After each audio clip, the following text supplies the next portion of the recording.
Eto pag-usapan natin itong pagiging state witness nitong sila Bernardo at Alcantara. Pambihira. Yung mga magnanakaw gagawing panghero. Grabe.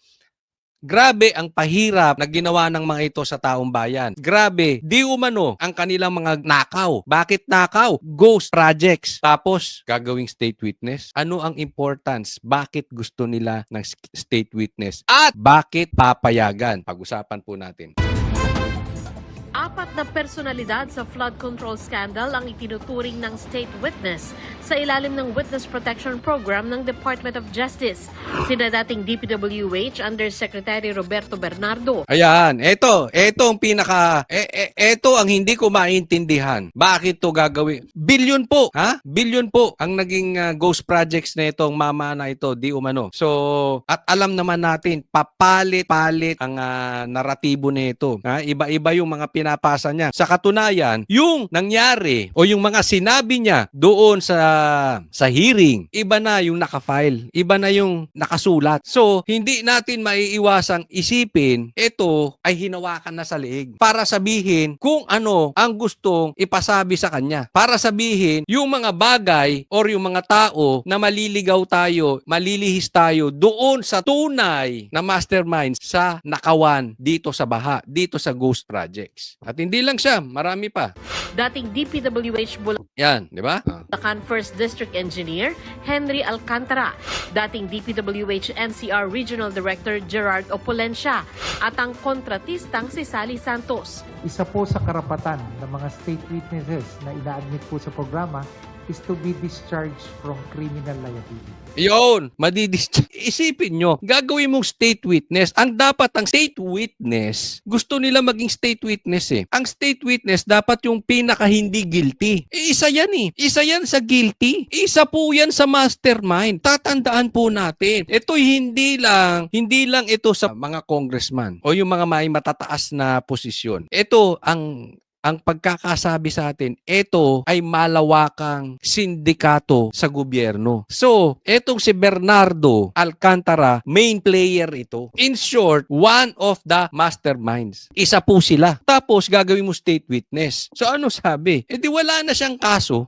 Sa mga criminal liabilities niya, mawawala. In layman's term, hindi man tayo abogado. Yung mga katulad kong hindi abogado. Sa madaling salita, nagnakaw, haya-hayang buhay, tapos hindi natin pananagutin. Doon po sa particular na kaso na tinutulungan namin sila, yung tinutulungan nila kami. Bilang state witness, ligtas sila sa mga kaso kung saan nagbibigay sila ng ebidensya na magagamit ng Estado. Pero paglilinaw ng DOJ, hindi ibig sabihin nito na ligtas sila sa lahat ng posibleng asunto. Pero kung halimbawa, may isa kang kaso na ibang usapin, tulad po ito, yung mga nag-a-apply po ng state witness dun sa mga ghost project, no? Medyo hindi po namin matimbang yon. Kasi sa ghost project, bayad yung contractor, 'di ba? Bayad yung contractor, 'di ba? Pag tiningnan yung project, wala yung project. Ayan, ito medyo delikado to. Ang punto ni Sir, hindi naman sa lahat wala silang pananagutan. So doon lang sila mawawala ng pananagutan kung saan tinutulungan nila kami na isiwalat yung mga involved sa ghost projects. Delikado po yan, Sir. Kasi nakakapagtaka. Si Alcantara parang magbabago na ng testimonya. Ang sinasabi dito, para itong si Bernardo at saka si Alcantara ay hindi magbago ng testimonya, kailangan gawing state witness. Sila pa ang nagba-blackmail. Sila pa ang nag-uutos kasi alam natin, sabit talaga yung mga dinadawit nito. Sila Bong Revilla, si Villanueva, napunta tayo doon. Samantalang nasa Congress. Hindi nga nito mabanggit si Tambaluslos. Naku naman, naniniwala kayo doon. Masama talaga pakiramdam ko dito kay Bernardo na ito. Hindi talaga ito. Sila Alcantara. Ano na yan? Hahawakan na nila. Gagawin na nila para mailigtas ang sarili. Alam mo yung the fact fact na nagnanakaw ka ng kaban-kaban na pera ng taong bayan, meron kang tendency iligtas mo yung sarili mo. Kasi ibig sabihin, nagpapayaman ka dahil makasarili ka. Di ba alin ang malunod kayo, basta ako at ang pamilya ko, hayahayang buhay. Sarap ang buhay. Gagawin ko lahat para mailigtas ako at yung aking comfort at yung aking yaman. Ganyan ang gagawin. So ibig sabihin, yung ibang kaso, pwede silang kasuhan, yung iba hindi. Paano? Kung sasabihin yan, alisin nyo lahat ng kaso namin or babaligtad kami as state, babaligtad kami sa lahat ng mga sinabi namin. I-recant namin lahat ng mga pinagtuturo namin. Alam nyo kung bakit malaki problema natin? Kasi pabago-bago yung mga yan. At hindi natin alam kung sino ang nagpabago at bakit nila pinababago. So, ibig sabihin, kaya na ng hawakan ni Bernardo at ni Alcantara ang naratibo. Kasi pwede na nila ring i-blackmail o pwede na lang nila magkaroon sila ng kasunduan. Sige, sasabihin na namin yung mga gusto nyong sabihin kahit hindi totoo. Basta wala kaming kaso. Unfair sa atin yan. Sino bang sino bang ninakawan? Tapos ganun lang? Hindi pwede. So, saan mo pa kakailanganin yung state witness ko? Diba? So, kakasuhan mo na sila. Lahat ng apat na state witness nagbalik na ng pera sa gobyerno. 316 million pesos ang kabuuang halaga ng naibalik.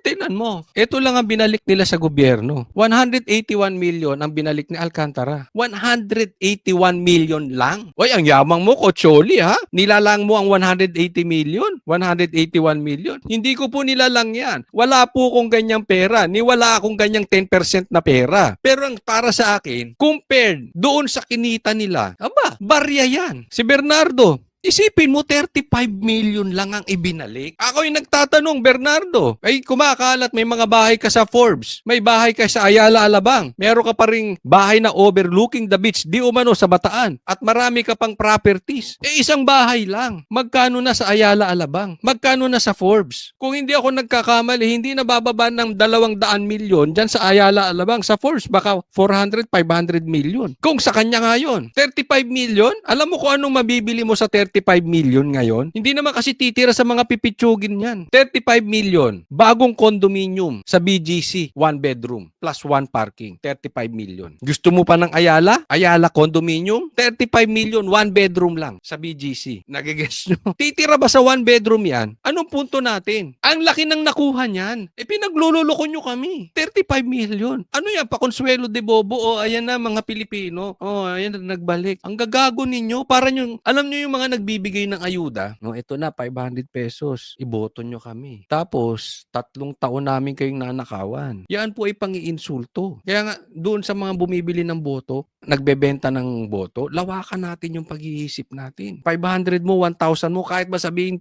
2,000 ang ibigay sa'yo. 3 taon naman kayong nanakawan. Yung kapitbahay mo, baka mamaya yung anak mo malunod pa sa baha. Hindi po pwede ito. Ayan po ay lantarang injustice. Pag pinayagan to, parang hindi talaga sisilipin natin to. Kasi hindi po pwede na malilihis tayo Kasi mga lihis ang mga testimonya nito. In short, walang kwenta. Okay lang sana kung yung mga sinasabi nila. Mas may kwenta pa yung sinabi ni Grijaldo. Bakit? Si Grijaldo, una, malinis.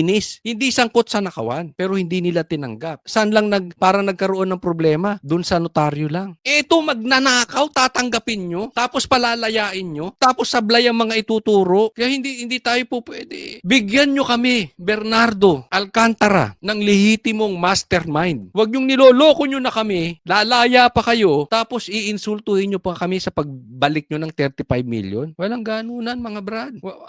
Ako nananawagan sa taong bayan. Huwag po nating ako nakikita nyo naman sa aking vlog lagi. Ang laging focus natin, huwag tayong mawala sa mastermind. Ito ang nagpapahirap sa atin para matuntun natin ang mastermind. Nilalayo na itong sila Bernardo at Alcantara ang usapin. Tapos laya.